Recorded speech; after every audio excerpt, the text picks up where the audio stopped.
So I just want to welcome Dr. David DeRose. He's going to come and give us a presentation on controlling your blood pressure naturally and how that goes in conjunction with similar behaviors that you would do to control and manage diabetes. And he's got a lot of great experience working in Indian country. He's got a master's of public health and he's a medical doctor as well. And he has written a lot of books and has a lot of great resources and materials available for specifically for tribal communities in this topic area. So I'm just going to turn the time over to you, Dr. DeRose, and we'll go from there. Okay, thanks so much, Geneva. Well, it's good to be with each of you, and we're looking forward to an interesting session. It's a little bit different doing a webinar than it is actually sitting personally with people, so as long as Geneva actually is here physically present, at least it gives me some sense that we're actually talking with someone other than just looking at a webcam.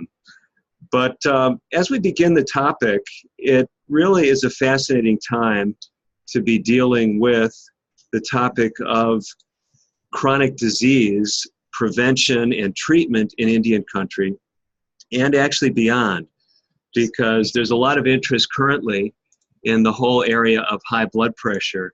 Some of you may be aware that toward the end of 2017 in November, new guidelines were published that actually kind of really challenged the medical community to look more seriously at what we were calling normal in the area of high blood pressure. And with that, there's been a lot of interest, a lot of dialogue, different professional groups weighing in as to really what the goals should be as far as high blood pressure treatment. The goal today is not to sort through all that, but to tell us a little bit about why there is this controversy, because it is a controversy. Different expert groups are saying, oh, we want to go with the older guidelines. Other groups are saying, no, we want to use more strict guidelines as far as what an optimal blood pressure is. But I actually see a special opportunity with all this dialogue, all this attention with high blood pressure, is really giving us some additional tools in Indian country to deal with diabetes. And the reason I make that connection is because I think all of us are aware when we speak about the burden of chronic disease, especially among native populations, diabetes is among the things that we most talk about just because of the sheer prevalence of diabetes in Indian country. And of course, it's not a native health issue. It's a health issue that transcends really demographic, gender roles. It's really an international problem today. So we want to talk about the concept of a teachable moment.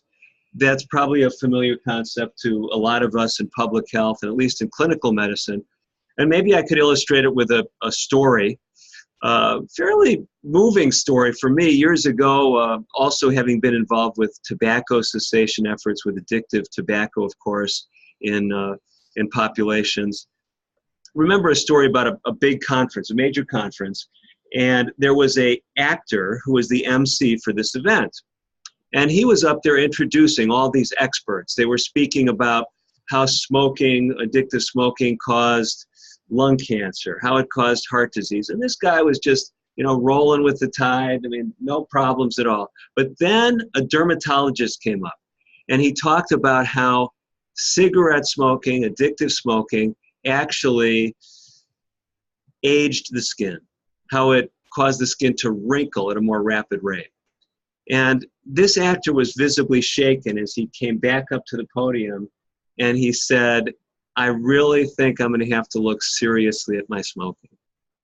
So a lot of people would say, well, that's kind of interesting. Here, this guy didn't seem to be moved by lung cancer risk or heart attack risk, but here was a teachable moment. He was making a connection between a condition that we might, well, as health professionals, we might say, well, this might not be as motivating. But many of us who have a background in public health, we realize what the research has shown, and that is that people are more likely to change their behaviors because of things that cause a change in how they look, how they feel, or how they function, as opposed to something that may cut their life short. And you've all heard those discussions. Well, I'm going to die of something, so if I die of diabetes or cancer, I just want to have good quality of life. And this is why a lot of our patients, a lot of our clients, a lot of the people that we're working with in communities are resistant to change because they say, well, I feel pretty good right now. Well, so we're trying to expand the dialogue, and as people are looking at this topic of high blood pressure, I think a lot of individuals are becoming more receptive because we're realizing that high blood pressure also really is the spotlight is turned on it. I'm not saying we as health professionals, but lay people are realizing that it is something that really needs to be reckoned with. Now, Geneva mentioned some of my background, and I'll just share with you, if some of you have not met me, if we haven't had the privilege of rubbing shoulders, I'd love to do that in some venue. Geneva and I were just talking. We're planning to be at the National Indian Health Board meetings in Minnesota in May. We're planning to be at the, what other big meetings? National Congress of American Indians. We're planning to be there. And that will be in Denver this year, typically in October. I think it's late October. I'm often there recording segments for a radio show that I host called American Indian Living. So some of you may know me through that connection. And by the way, it's a great time to mention if you have a story that you want to share throughout Indian country. Our show goes out on some 170 stations. Geneva was brave enough, she and one of her colleagues, earlier this year to join me for a show. You weren't inundated with calls after that, right? No, unfortunately, my signature is still worth nothing. Well, but it's interesting. A lot of people do listen. Radio is not a medium that we find engenders a lot of interaction. So I'll be traveling and people say, "Oh, I listen to the show all the time," and yet they've never sent me an email or contacted one of our guests. But it is a way to communicate messages throughout Indian country. So that's an opportunity that's available. And because of my radio work, I've done a lot with different tribes. I've met with lots of tribal leaders. And last year I had an opportunity to get involved with a grant project looking at innovative ways to impact diabetes in Indian country. And a lot of my friends who are in public health in Native communities, they say, well, we're doing a lot of innovative things. We have, CDC projects, we have projects, funded by different entities. Geneva, you're doing a lot of work in that area, and a lot of the folks who are tuning in or may tune into this have that background. But the idea is, where are people at in their experience? Where is that teachable moment? And the more tools that we have out there, the more we can reach people. Because someone who may say, hey, I've heard all the diabetes education stuff, I've been through it, my mom had diabetes, my dad had it, I don't need to see the diabetes educator. You've heard that line before, right? It's one that I hear. I've been through all that. And I'm sitting there with a patient in my office, their blood sugar may be 350, but they've heard it all. They know everything. And so how do we engage people? And what I'm saying is this dialogue about high blood pressure and shining the spotlight on some of the complications of high blood pressure is actually really, I'm starting to see evidence that it's causing people to be more open to looking at chronic disease in general. One other piece in this story that I think is worth sharing, and that is a couple of years ago, I had the privilege of collaborating with a couple of other health professionals on a book. We called it 30 Days to Natural Blood Pressure Control. And this book is really resonating with people throughout the world. I was just talking with some people in the Middle East and in Eastern Europe. I'm actually supposed to be there in less than a week, speaking in both those areas on themes that relate to high blood pressure.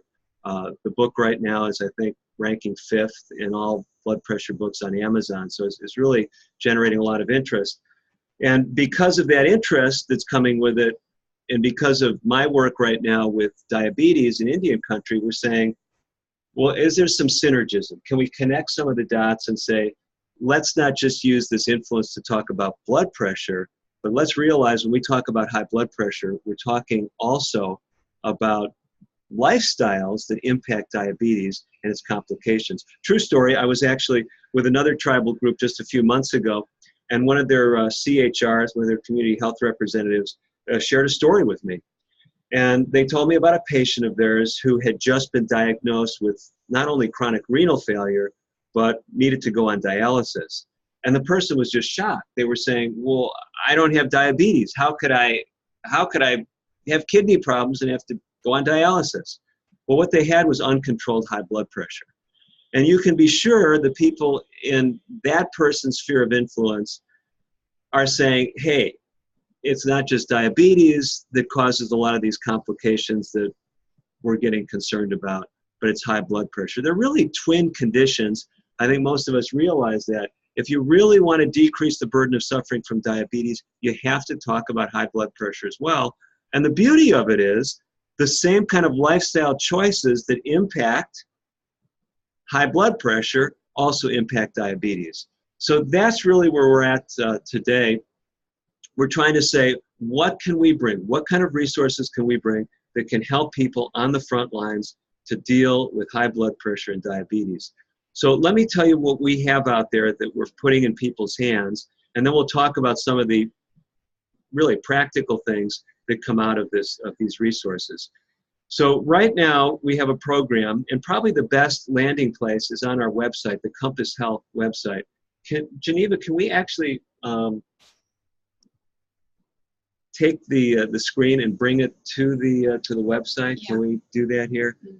So we're going to navigate over to a browser, and we're going to pull up the Compass Health website. That's the company that I work with, Compass Health Consulting.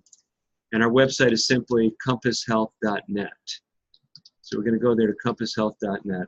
And I'm going to show you some of the resources that we have that can help you what you're working with. We're going to go to the free materials section there on the website. And just really quickly, can you guys all see this? Margaret and Adriana? There's a chat, or if you want to unmute yourself.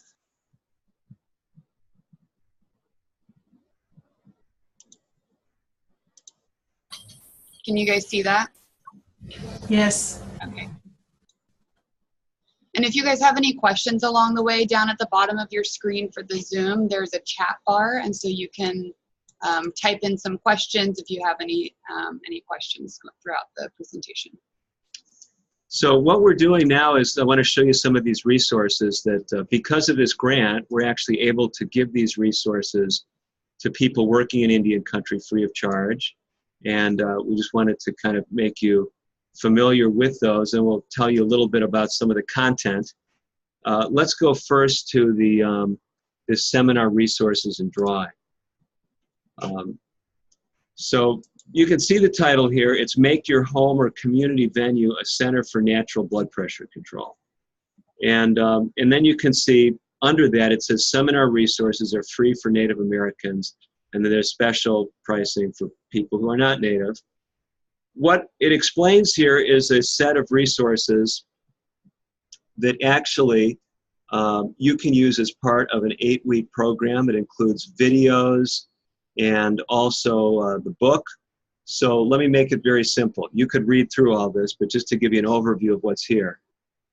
If you tell us that you want to use some of these resources with even just a couple of patients or clients, however you refer to the folks you're working with, we will send you a set of 4 DVDs.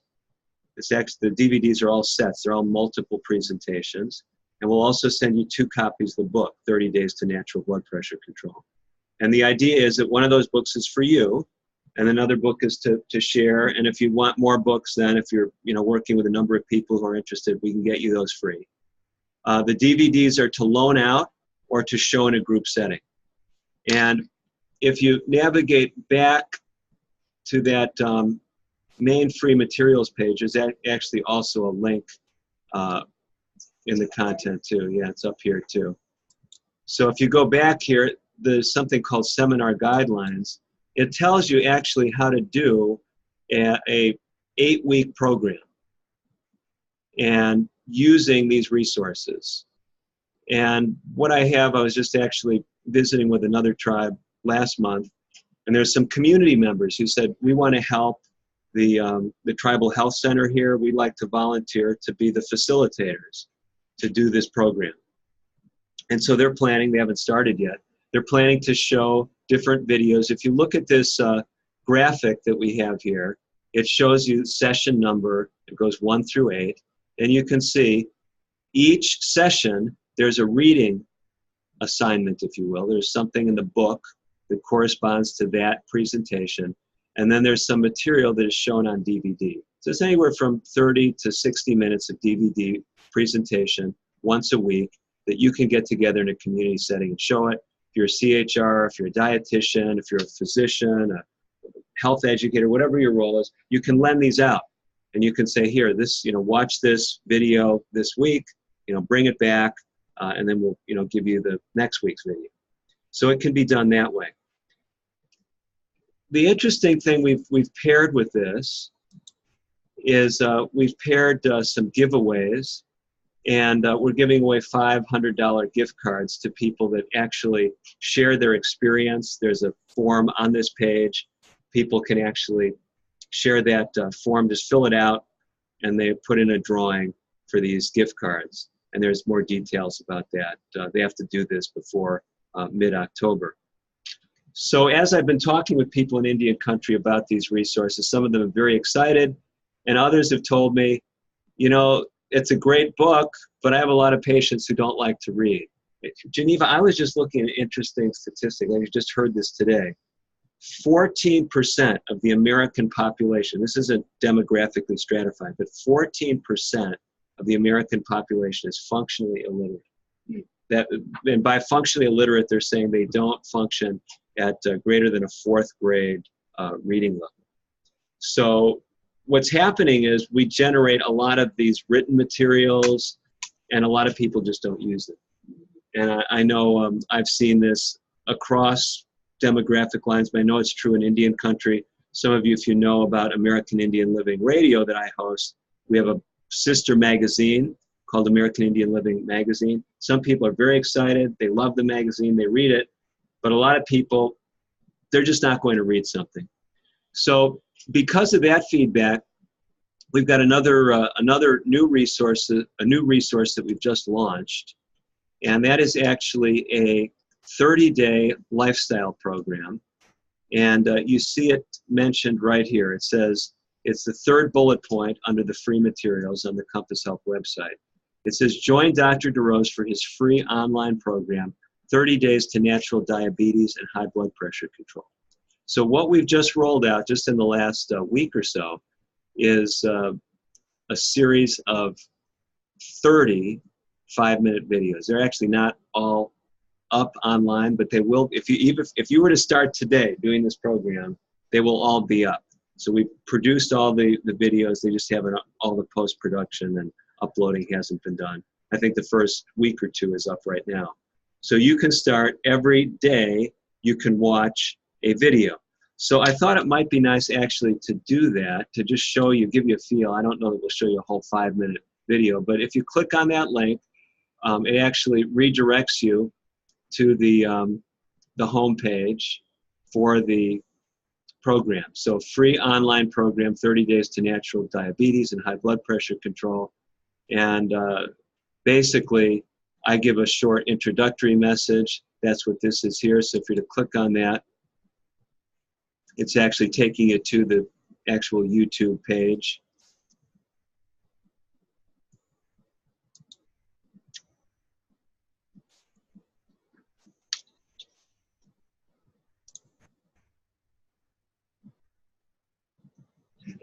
So just we have a question on how you can get these materials. Okay.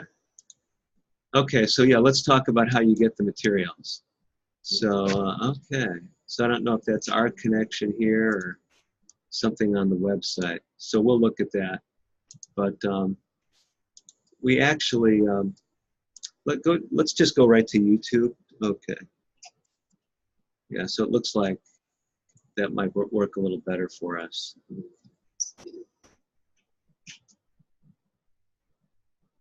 So we're going to answer your question about, so all the resources. These resources here are actually free of charge. They're available there. I wonder what's going on. See if you can click on this one here. So we're actually looking at, this is day 1 of the program. We'll just look at a short portion of that. Welcome to day 1 of 30 days to, That's okay. to natural diabetes and high blood pressure control. I'm Dr. David DeRose. Our topic is Be Bold. I still remember it well. Growing up in the DeRose household, my parents really wanted the best for me. So it was not uncommon that at dinner time, I'd find some green leafy vegetables on my dinner plate. Well, you get the picture. That wasn't my favorite food as a kid. As a result, I was often doing pretty well just to be playing with those green leafy vegetables. But sooner or later, I'd get a message from my dad.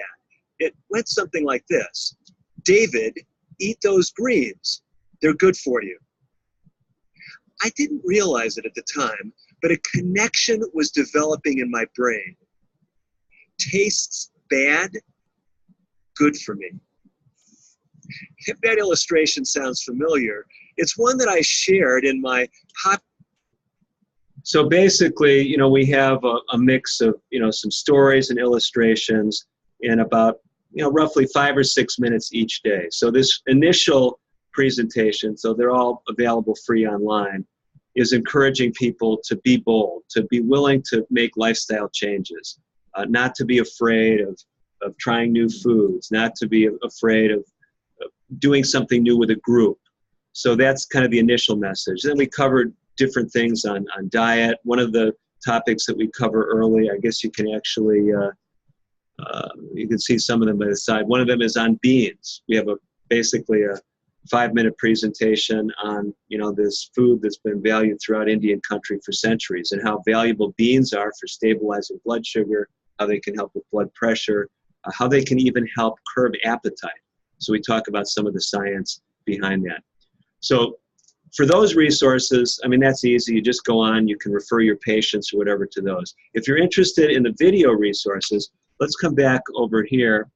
So I'm going back to this Compass Health website and to the free materials section.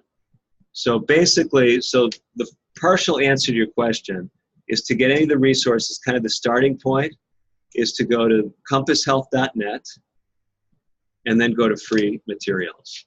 So when you're there under free materials, you'll see some of these different options here. And we've been talking about the seminar guidelines, the seminar resources, and then the 30-day free program. So the 30-day free program is online. The seminar resources and drawing. If you go there, let me see if we have the link where you can contact me right there.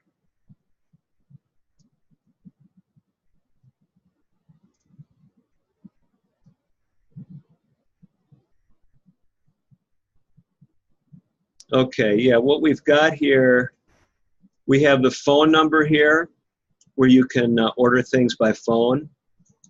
That's the 580-504-7043. And I will give you my website, my email, giving you the website. We can put it in the chat for folks. Okay, so where's the best way, how's the best way to do that? Okay. So that's Dr. DeRose at compasshealth.net. Okay? Do I need to enter that, or is everyone just seeing that as I type it? Okay. So basically, that's the email for me. So if you're interested in the resources, basically, what my grant makers just want me to have the assurance that people are planning to use them. So when we were trying to get them to sign off on giving out free materials, they said, well, everyone will take free materials, but we're not sure that they're going to use them. So the very fact that you're asking, I'm not really worried, but I just, as far as the folks that I'm giving feedback to, it's just the condition is you're planning to use it with at least 2 people. And if it doesn't work, to use it with those 2 people. We're not coming after you looking for the resources. So it's just the idea that you have a plan to use the materials, not just to put something on your shelf. Let's talk a little bit now about some of the content and why there's this. Yeah, so we're going to go back to the PowerPoint. So I wanted you to be aware of the resources that are out there for you, and we'll try to see if one of those links is broken So I'm not sure why we had that challenge earlier, because I tested that last night. So what I'm going to do is I'm going to walk you through why high blood pressure is such a concern in clinical medical circles today, at least among researchers, and why they're really pressuring clinicians and health educators and public health professionals to really shine that spotlight on high blood pressure. So I'm going to look at 7 key blood pressure messages with you pretty quickly. And the first one is this, and that's if you don't have high blood pressure today, it's likely waiting for you down the road. And this is one of the more sobering messages that I think a lot of people in public health have heard lately. Because right now with these new guidelines, these November 2017 guidelines, about 1 in 2 Americans would meet the criteria for high blood pressure. But as we get older, that statistic becomes even more sobering. This is data from the journal Hypertension less than a year ago. This is looking across demographic lines.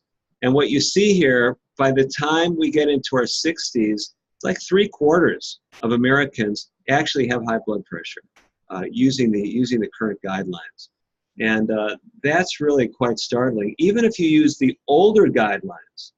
So older, if you want to make it pretty simple, older guidelines, most people wouldn't call something high blood pressure until they were over 140 systolic or 90 diastolic. And the newer guidelines are basically saying we need to look at anything above 120 systolic or above 80 diastolic is too high. So that's really kind of where the dialogue is. And I'll show you some graphs as to why there is this dialogue and why there's some controversy. It's really interesting. And at the end of the day, it brings us to the conclusion, at least it brings me and a lot of professionals to the conclusion that we need to be really serious about diabetes and high blood pressure, but the real emphasis needs to be on lifestyle and non-drug strategies. And you'll see why that conclusion's emerging. But anyway, just looking a little bit more at the data, approximately 90% of adults in this famous Framingham study, this huge heart study has been going on for, I think, something like 5 decades now or longer. What they found is if you took people between 55 and 65 who did not have high blood pressure, you followed them throughout their lifetime, that figure there, 90% of them would develop high blood pressure before they died. So the message is, if you don't have high blood pressure today, you're likely going to have it tomorrow. And really, what we see in Indian country and what we see in populations in general, that's pretty similar for diabetes. So if you follow the population along, we see those rates of diabetes dramatically take off as we get older. But we know that they're kids, you know, many of us are dealing with them, who have type 2 diabetes. We used to call it adult onset. We don't call it that for obvious reasons anymore. So we could walk through statistics today, but we're all seeing this overweight, diabetes. They're basically spreading like infectious diseases, and larger and larger percentages of the U.S. population. We don't have to, it's not an Indian country problem, even though a lot of times we're looking in native communities at these chronic diseases, and that's especially what we're talking about today. These are cross-gender, cross-ethnic, cross-racial, cross-age parameters. I mean, basically, we're talking about this, and what you're seeing here, these brighter colors, these darker colors, the reds, are basically showing just how diabetes and overweight problems are spreading throughout the North American continent. And we're really saying, hey, what are we going to do? And really, as these numbers continue to surge, and I know we're seeing some encouraging signs with diabetes, but that encouragement is in some maybe drop off in the rate of rise, maybe a fall in that. But if you look at this graphic, even though we're starting to see those numbers maybe coming down with all our diabetes prevention efforts, it's still a staggering percentage of the population that is dealing with diabetes and high blood pressure. So I don't know that we need to spend more time speaking about some of what you're very familiar with, you know, NDPP and other programs that are out there, but the bottom line is, whether it's diabetes or high blood pressure, every one of us needs to be concerned about it. And that's the message I give when I speak in communities, that you might have come to a lecture because a loved one has high blood pressure. You're not all that interested. You're supporting them. A loved one has diabetes. You don't have it. You're not that concerned. Well, we all need to be concerned about these things. So that to me is a powerful message. Second message is that high blood pressure and diabetes are dangerous. You say, well, that's kind of obvious. But if you look at the complications, they're virtually the same. You know, we're talking about heart disease. We're talking about kidney disease. We're talking about blindness. And basically, hand in hand, diabetes and high blood pressure, serious morbidity, serious mortality. And some people, like I said earlier, they say, well, you got to die of something. So who cares whether I die from a stroke or a heart attack? I just had a patient in the office a couple of weeks ago. One of those sad stories, this guy, long before I ever had him as a patient, had a major stroke. He's been in a wheelchair for like 20 years, paralyzed in half his body. So he didn't die from that major stroke, but he's been crippled from it. And we all know people like that. So the goal is not just to avoid death, but to provide the best quality of life. And by focusing on some of these chronic diseases, really, we get a lot of mileage. The interesting thing that a lot of us are finding is that we hear a lot about the doom and gloom, but sometimes we don't hear enough about the good news. And that is, there's a lot of data that if we get our numbers down, and I know a lot of you in the diabetes community in Indian country have been talking about this, DPP and how we can prevent the progression of pre-diabetes to diabetes. I mean, this is all very real. And the challenge is not only getting people to hear that message, not only having them embrace that, going through a program initially, but then really sticking with the program.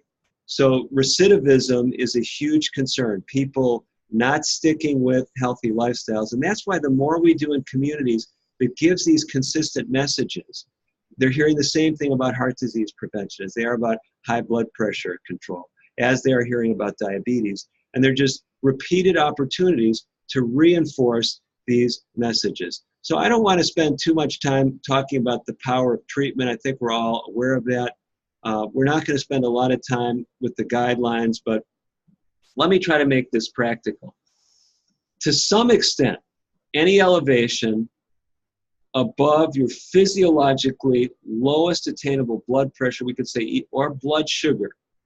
Now, physiologically attainable, we're not talking about giving yourself insulin. With insulin, you can lower your blood sugar to 0 and die. Some of us have to deal with that when we deal with patients. They get too much of their medications. In fact, in the office this week with someone, you might be gathering, I see a lot of very sick people in the population I work with, but someone was there because he got confused with his medications, blood pressure medications and diuretics, end up in the hospital in renal failure, acute renal failure. He basically gotten rid of most of the volume in his body. I mean, his kidney function when I saw him was back to normal, but he had basically, his kidneys had shut down because they weren't getting any blood supply. So with medications, yeah, you can get your blood pressure, so low that you die. Same with blood sugar. But we're talking about physiologically trying to get our numbers as good as possible. So this is why we're having this dialogue. Why are people saying we need to get our blood pressure below 120/80 to be considered normal? Well, let me show you a graphic. This is some data that came out of a large U.S. population. I believe this goes back to the 80s, study called Mr. Fit, the Multiple Risk Factor Intervention Trial. And this is just looking across the board at the population. And what this is showing, if it doesn't immediately jump out at you, I'll kind of walk you through it. This is looking at deciles. They divided the population into tenths based on their blood pressures. This is, ostensibly healthy population. And what you see, the lowest 10% in that far left set of bars, I guess this pointer works for us, huh? So you look here and you see they're the reference group. Their blood pressures are less than 112 systolic, less than 71 diastolic. What this shows you is you just bring your blood pressure up to 118 systolic, okay? You're now in the third decile, and this is showing statistically significant change. The asterisks mean it's not statistically significant. So what we're seeing here is a statistically significant increase in the risk of heart disease death as you go from, say, a blood pressure of 110 to a blood pressure of 118. And this is like a 30% increased risk in dying of like a heart attack. And you say, wait a minute, these are normal blood pressures. I mean, even the strictest guidelines says normal blood pressures. So what the discussion isn't about the value of getting the blood pressure lower. We've known for years that lower blood pressures had lower risk of disease. It's the same with hemoglobin A1Cs. You know, if you measure these in the population, you know, what is the lowest risk? The lower your hemoglobin A1C, the lower your risk of a lot of these complications. You say, okay, well then I'm going to take a whole bunch of blood pressure medicine and a whole bunch of diabetes medicines and get my numbers as low as possible. Well, that is not the conclusion.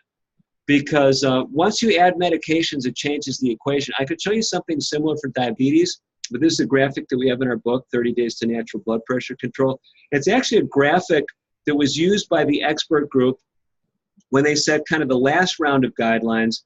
We call it JNC8 that came out in 2013. And now some groups have broken with those guidelines in 2017, saying we got to get the numbers lower. But here's why JNC didn't say we should get everyone's blood pressures below 120, because this is looking at research on two of the most powerful, well, let's put it this way, two of the best tolerated classes of blood pressure medications. So one of these classes is what we call angiotensin receptor blockers, and those are drugs that end in artan or sartan. So telmisartan, losartan, valsartan. Maybe you've heard of Diovan or Cozar. These are some of the generic names for these drugs. So some of the best tolerated blood pressure drugs. Another very well tolerated group of blood pressure drugs are the so-called ACE inhibitors. They end in pril. So you have ramipril, lisinopril, trandapril, acupril, monopril. Some of those are generic names. Others are brand names. So these drugs, very commonly used. They also have kidney protective effects. So commonly patients that have diabetes are put on these medications for their presumptive kidney protection as well. But here's what I want to show you about this graphic. If you look at this graphic, these are looking at people who are now being treated with medications. So in the first graphic, we showed people not on medicines. The lower their blood pressure, the lower their risk of heart events. Now what we're seeing is people who are being treated with high blood pressure drugs. So if your blood pressure, systolic blood pressure, that upper number is in the 160s, you're at a high risk of having a heart event.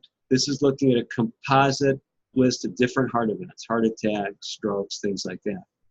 As you lower the blood pressure with medicine, from the 160s down to the 140s, you get a substantial decrease in risk. But I want to have you notice what happens when you get to around a blood pressure of 130. Do you see what happens? When you take more medicine to lower your blood pressure further, your risk actually in this data set goes up. So the message here, if it's not coming across clearly, let me try to make it as clear as I can. Naturally controlling your blood pressure, naturally controlling your blood sugar is the very best thing you can do.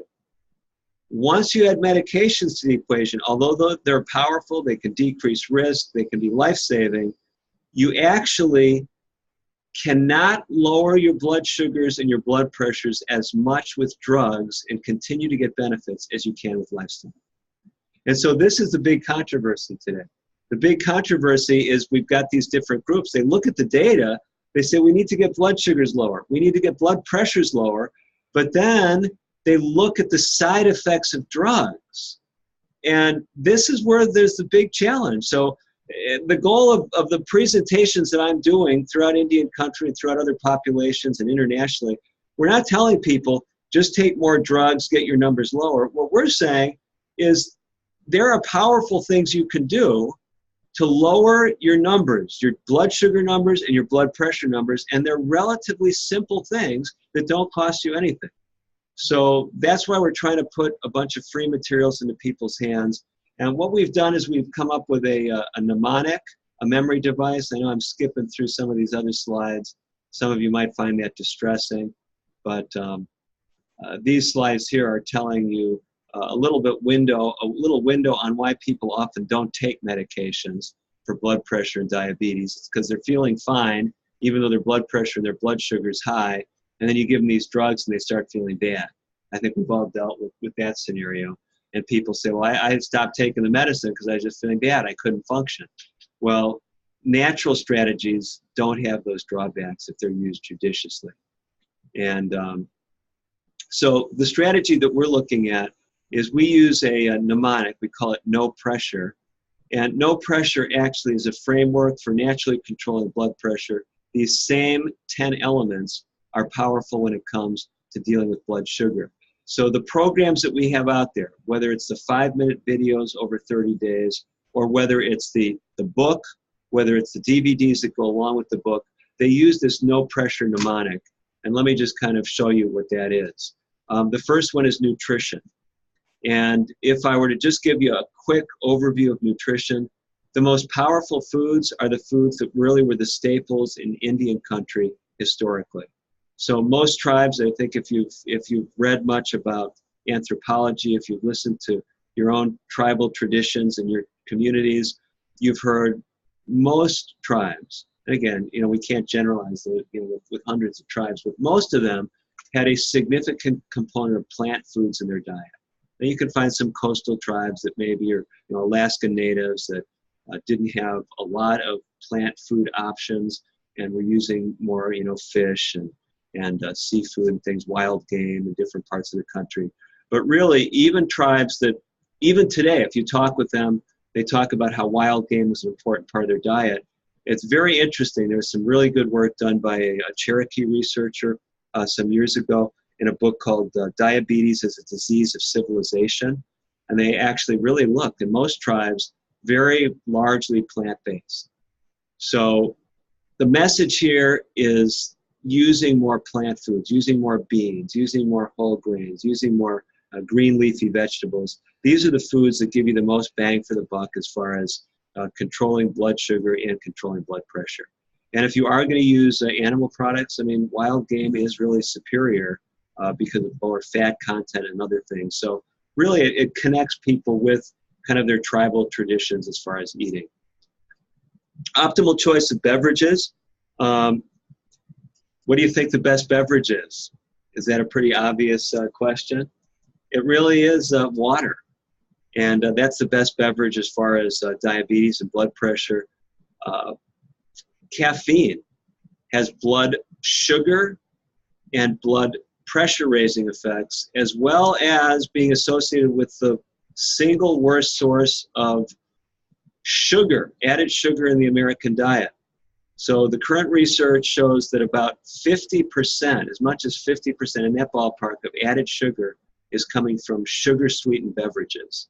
And so just getting that, I have a patient, saw not long ago, he's lost, I think now like 60 pounds. And he said the only thing he changed was he stopped using soft drinks. It's just really, he's a big guy, but 60 pounds just from getting rid of the soft drinks. Physical exercise, a huge part of optimal diabetes, blood pressure control. In the series, whether it's the DVDs, whether it's the online videos, one of the things I feature in one of the online videos the first week is the power of isometric exercise. Isometric exercise, that's where muscle length is not changing. So what they've actually shown with blood pressure is you take one of these grip strength devices. When I was a kid, I had one of them, and I'd be pumping this thing, see how many times I could squeeze it. Well, they've actually just shown if you just hold your grip for as long as you can hold it, do that exercise, they've actually documented if you do that on a daily basis, it can lower your blood pressure. We're just talking about a few minutes a day. So some of these things are relatively simple. I had a patient this week in a wheelchair. We were talking about exercise. What could they do for exercise? Because they seemed kind of frustrated. And I mentioned one of the strategies we talk about in the book. I said, just get a couple of cans of canned food, that you have. And while you're sitting there in front of the television or whatever you're doing, You know, just do some curls with the canned food. You say, curls with canned food, I mean, that's like nothing. But the whole idea is you don't have to make huge changes to reap big benefits when you're doing things on a number of fronts. When you're making some changes in your diet, some changes in your activity, some change in your choice of beverages.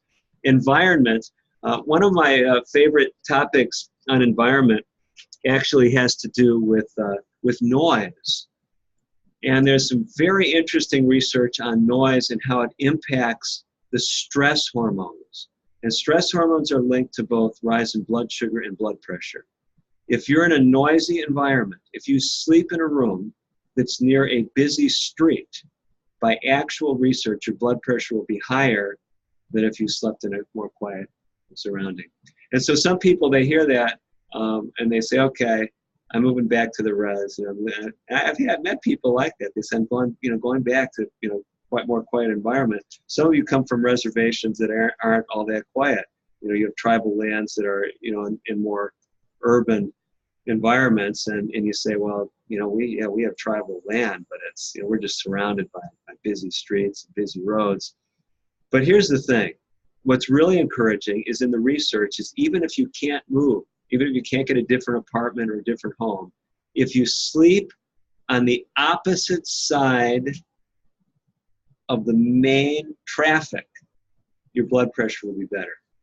And so there'll be less activation of this stress hormone system in the body. So it's pretty exciting. There's simple things you can do. So that's what we're doing in these videos. We go through these practices. The most controversial one you see at the bottom, some people say you shouldn't have put that 3-letter word there, God. As I talk with friends throughout Indian country, some of them, very comfortable with that. Others are, they say I can handle creator. Others say, great spirit. Others say I don't want anything that reminds me of organized religion, the impact that's had in Indian country. Our point here is about spirituality. In fact, the chapter where we talk about exercising faith in God in the book is a question mark. So it's not a statement, it's a question. And what we're challenging people to do is engage with spiritual values. We have a whole chapter. The spiritual values we talk about, just to give you an idea, they're not religious. It's cultivating humility. It's forgiveness. It's the value of mediation. When instead of responding with anger, can you rebuild relationships? And we actually go through there's some very interesting data on these things.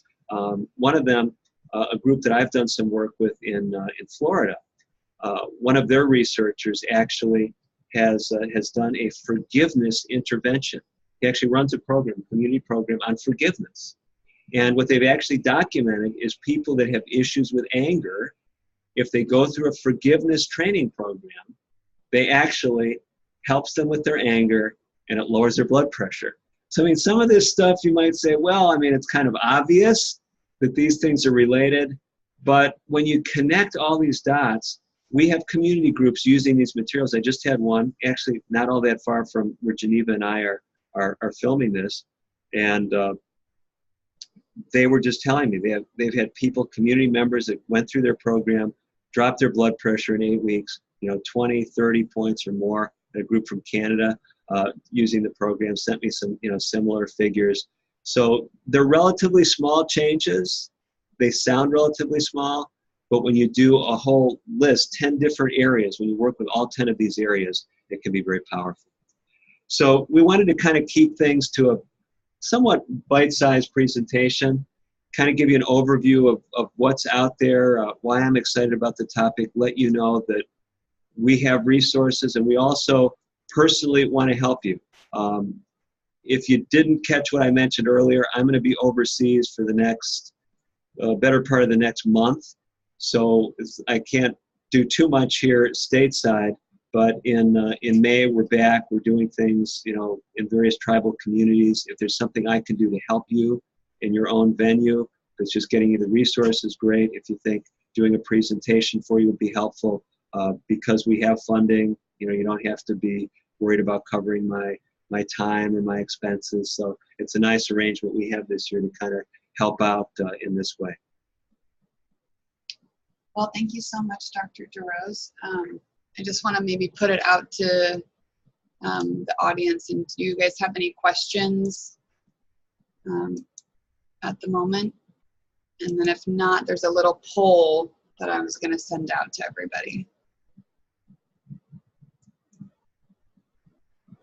Okay, so I'm going to just send out a poll if you guys don't mind answering that.